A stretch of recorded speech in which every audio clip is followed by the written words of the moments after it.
সাংবাদিক ভাই, আপনার কাছে প্রশ্ন, পুলিশ যাওয়ার কথা কোথায় ছিল? খুনির বাসায়। কুলাঙ্গারের বাচ্চা, শহীদ পরিবারদেরকে গালি দেওয়ার অধিকার তোমাকে কে দিল? আপনি সাংবাদিক, কোনো উত্তর আছে এটার আপনার কাছে? প্রশ্ন রাখলাম আপনাদের কাছে। গতকালকে রাত্রে শহীদ তাইমের বড় ভাইকে তুলে আনার জন্য বাসার মধ্যে পুলিশ গেছে। এটা কি লজ্জাজনক বিষয় না? পুলিশ যাওয়ার কথা কোথায় ছিল? সাংবাদিক ভাই, আপনার কাছে প্রশ্ন, পুলিশ যাওয়ার কথা কোথায় ছিল? খুনির বাসায়। খুনির বাসায়, সে শহীদের বাসায় কেন গেল? এবং সেই ডিবি কর্মকর্তারা শহীদদেরকে বলতেছে, শহীদ পরিবারদেরকে বেয়াদব, কুলাঙ্গারের বাচ্চা, শহীদ পরিবারদেরকে গালি দেওয়ার অধিকার তোমাকে কে দিল? কোনো উত্তর আছে বাংলাদেশের নাগরিকদের কাছে? আপনি সাংবাদিক, কোনো উত্তর আছে এটার আপনার কাছে? প্রশ্ন রাখলাম আপনাদের কাছে, কোনো উত্তর আপনারা দিতে পারবেন না। আমরা কিন্তু এখানে শুধুমাত্র রাস্তা অবরোধ করেছি, আমরা কিন্তু কোনো ভাঙচুর বা লুটপাট এই সমস্ত কিছু করিনি। তারপরও পুলিশ একদম সজ্জিত হয়ে তাদের অস্ত্র, টিয়ারশেল, বুলেট, লাঠি, মানে তারা বুলেট প্রুফ পরে আসছে, যে আমাদের কিছু কোনো প্রাণঘাতী অস্ত্র আছে যা আমরা তাদেরকে অ্যাটাক করতে পারবো। তারা এরকমভাবে সজ্জিত হয়ে যখন আমাদের সামনে আসছে, তা আমরা তো সবাই স্টুডেন্ট মানুষ, আমরা তো এগুলো দেখলে আতঙ্কে পড়ে যাই। তো তারপরে এখানকার যিনি একজন ডিআইজি বা পুলিশের ঊর্ধ্বতন কর্মকর্তা, তিনি হঠাৎ করে কি করলেন, আমাদের উপর একটা অ্যাটাক করে দিলেন। ওইখান থেকে ওই যে আমরা যারা ওইখানে মানে ব্রেকেটগুলোতে দাঁড়াইছিলাম, আমাদেরকে এক প্রকার ধাক্কায় ইভেন সে কমান্ড দিচ্ছে কনস্টেবলদেরকে বা এখানে যারা সৈনিক পর্যায়ের যারা পুলিশ আছে তাদেরকে কমান্ড দিচ্ছে যে এদেরকে সরাও। তো কনস্টেবলরা কেউ লাঠি নিচ্ছে, কেউ অস্ত্র নিচ্ছে, আবার আমাদের দিকে দেয়, মানে একবার লাঠির দিকে হাত দিলে তারা তিনবার আমাদের দিকে তাকাচ্ছে। তারাও এক প্রকার অফিসারদের এই কমান্ডগুলো মানতে আগ্রহী না, যে ছাত্রদের উপর তারা অ্যাটাক করবে। যদি ওই অফিসারের কমান্ডটা সাথে সাথে বাস্তবায়ন হতো, তাহলে অবশ্যই আমাদের কয়েকজনের উপরে হয়তোবা আমরা আহত হয়ে যেতাম। কারণ তারা সেই অফিসার যে একটা কমান্ড দিয়েছিল, সেই কমান্ড অনুযায়ী যদি কনস্টেবলরা কাজ করতো, আমরা এতক্ষণ আহত হয়ে যেতাম, আমাদের রক্ত বের করে ফেলতো। কারণ তাদের হাতের যে লাঠিগুলো, এগুলো কিন্তু নর্মাল লাঠি না।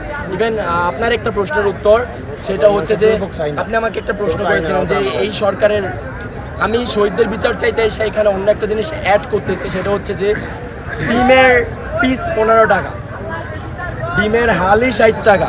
এই সরকার কি করতেছে আপনার জন্য, আমার জন্য? এই সরকার কি ব্যর্থ না?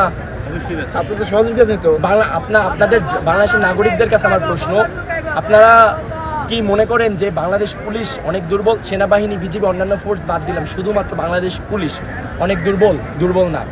একটা আসামি আওয়ামী লীগ সরকার থাকতে আমরা দেখেছি, একটা আসামি আওয়ামী লীগ যদি চাইছে যে এরা আমার দরকার, পুলিশ তাকে 14 হাত মাটির নিচের থেকে বের করে 14 শিকের ভিতরে ঢুকাইছে। গত 2 মাসে একটা ট্রাইব্যুনাল গঠন করতে পারেনি বাংলাদেশ পুলিশ। এটাকে আমাদের সাথে মশকরা করা হচ্ছে না? অন্তর্বর্তীকালীন সরকারকে আমাদের সাথে মশকরা করতেছে না? তারা শহীদদের রক্তের সাথে কি বেইমানি করতেছে না? তারা কি তাদের দায়িত্ব পালন করতে ব্যর্থ হচ্ছে না?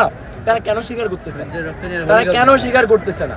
ডক্টর ইউনূসের নাম যখন আমরা বলতে পুরো বাংলাদেশ যখন করছে, কেউ বিরোধিতা করেছিল যে না, তাকে সরকার বানানো যাবে না?